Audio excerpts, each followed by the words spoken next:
Pada suatu malam, Rina dan teman-temannya memutuskan untuk menginap di sebuah rumah kosong yang terletak di pinggir kota. Mereka mendengar bahwa rumah itu angker dan sering terdengar suara-suara aneh di dalamnya. Mereka ingin membuktikan keberanian mereka dan merasakan sensasi berpetualang. Mereka membawa beberapa peralatan seperti senter, kamera, dan perekam suara. Mereka masuk ke rumah itu dengan hati-hati dan mulai menjelajahi setiap ruangan. Mereka tidak menemukan apa-apa yang mencurigakan, hanya debu, sarang laba-laba, dan barang-barang lama yang berserakan.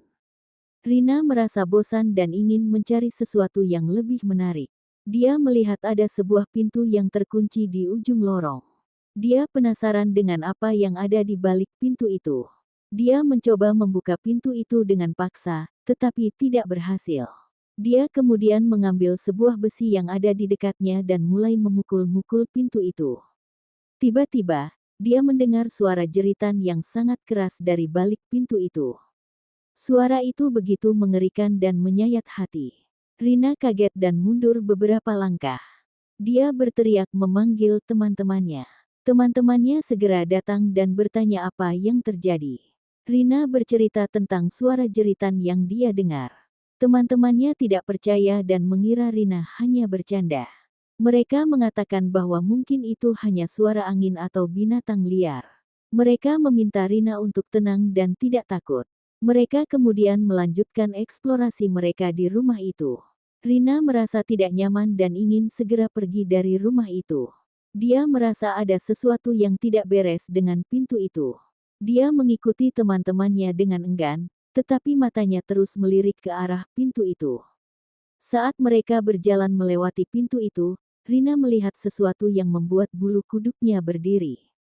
Dia melihat ada sepasang mata merah yang menyala di balik pintu itu. Mata itu menatapnya dengan penuh amarah dan kebencian. Rina berteriak ketakutan dan menunjuk ke arah pintu itu. Teman-temannya menoleh dan melihat apa yang dilihat Rina. Mereka semua terkejut dan ketakutan. Mereka melihat ada sosok hitam yang keluar dari pintu itu. Sosok itu memiliki wajah yang mengerikan dan tubuh yang cacat. Sosok itu mengeluarkan suara jeritan yang sama dengan yang didengar Rina sebelumnya. Sosok itu bergerak cepat menuju mereka dengan niat jahat. Mereka berlari sekuat tenaga menuju pintu keluar. Mereka berharap bisa selamat dari rumah itu. Namun, mereka terlambat. Sosok itu berhasil menangkap salah satu dari mereka dan menyeretnya ke dalam pintu itu. Mereka mendengar suara teriakan dan tangisan dari teman mereka yang tertangkap.